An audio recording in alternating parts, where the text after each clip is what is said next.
اعوذ باللہ من الشیطان الرجیم بسم اللہ الرحمن الرحیم ما خلقنا السماوات والارض وما بینہما الا بالحق. وہاں فرمایا تھا کہ ہم نے آسمان اور زمین کھیل کے لیے نہیں بنائے.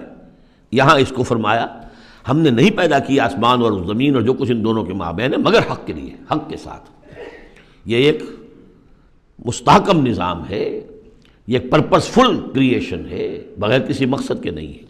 واجل مسمى، اور ایک اجل معین تک کے لیے. والذین کفروا عما انذروا معرضون، اور جن لوگوں نے کفر کیا ہے وہ جس چیز سے انہیں خبردار کیا جا رہا ہے اس سے وہ اعراض کر رہے ہیں. یہاں بھی دیکھیے تقدیم و تاخیر ہے. والذین کفروا معرضون عما انذروا، اصل ترتیب جملے کی یہ بنتی ہے. لیکن جیسا کہ میں نے شروع میں عرض کیا تھا جبکہ میں نے لیکچر دیے تھے تعارف قرآن پر، کہ قرآن مجید کے اندر ایک ردم ہے. یہ جو ایک معروف شاعری ہے، شاعری تو نہیں ہے، قرآن شعر نہیں ہے، لیکن جسے بلینک ورس کہا جاتا ہے. غالباً اس کا دنیا میں اگر رواج ہوا تو قرآن کی وجہ سے ہوا ہے. قرآن بلینک ورس میں ہے، اس میں ایک ردم ہے، ایک فلو ہے، اور اس ردم کی وجہ سے پھر جملوں کے اندر تقدیم و تاخیر ہو جاتی ہے تاکہ وہ جو اس کا ایک صوتی آہنگ ہے وہ برقرار رہے. قل ارأیتم ما تدعون من دون اللہ ارونی ماذا خلقوا من الارض. اے نبی ان سے کہیے جن چیزوں کو تم پوچھتے ہو اور پکارتے ہو اللہ کے سوا، ذرا مجھے دکھاؤ انہوں نے کیا چیزیں پیدا کی ہیں زمین میں. ام لہم شرک فی السماوات، یا ان کے لیے کوئی اور شریکہ ہے آسمانوں میں.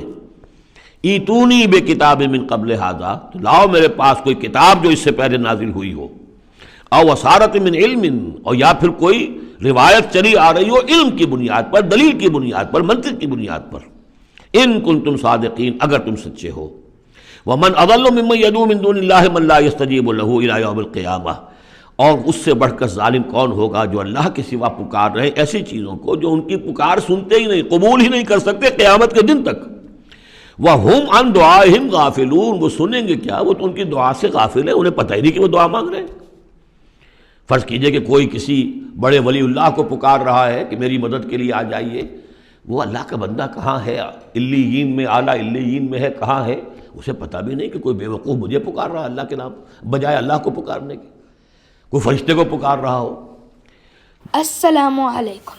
If you enjoy our videos, please don't hesitate to share them with your friends and family. Also, consider subscribing to our channel to access a comprehensive collection of Dars Quran videos presented by Dr. Israr Ahmed.